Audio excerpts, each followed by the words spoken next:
akses jalan penghubung Rupit Lakitan yang selama ini cukup meresahkan warga karena rusak ditargetkan akan diperbaiki pada tahun 2024 oleh Pemprov Sumatera Selatan.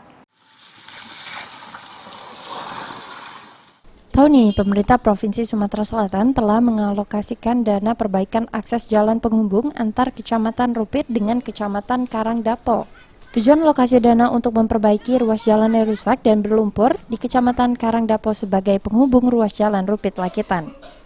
Menurut Wakil Ketua Komisi 4 DPRD Provinsi Sumatera Selatan, Hasbi Asadike, perbaikan jalan sangat diharapkan warga Muratara karena perbaikan infrastruktur jalan penghubung tersebut dapat menghemat waktu lebih kurang 2 jam perjalanan. Oleh karenanya, pihaknya menargetkan pada 2023 hingga 2024, akses jalan penghubung 2 kabupaten tuntas diperbaiki, sehingga dapat dilalui oleh warga Muratara yang ingin menuju ke Palembang. 5M, selesai ruas jalan itu. Tugas kedua, sudah mulus sekarang. Ada kata lagi ando yang tidak nyaman jalan itu. Sekarang kita ingin menyelesaikan jalan Rupit Karangdapo sampai Lakitan. Tahun ini kita anggarkan itu 7,8 M, ya, 7,8, ya. Nah, tahun 2023 sampai 2024 kita target itu tembus ke Lakitan, jalan itu.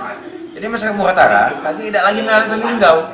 Kalau ke Palembang mereka sudah pajak dari Rupit Karangdapo Lakitan, hemat waktu itu 2 jam, ya. Karena mereka tidak melewati Linggau langsung ke Lakitan. Nah, itu butuh anggaran sampai dengan 2024 itu lebih kurang sekitar 60 miliar anggaran. Nah, inilah bukti bahwa kami di DPRD Sulsel khususnya Dapil Muratara ini memperjuangkan hak Muratara. Untuk perbaikan jalan penghubung 2 kabupaten tersebut menurut Hasbi membutuhkan anggaran sebesar 60 hingga 61 miliar rupiah. Adi Arianza, PAL TV.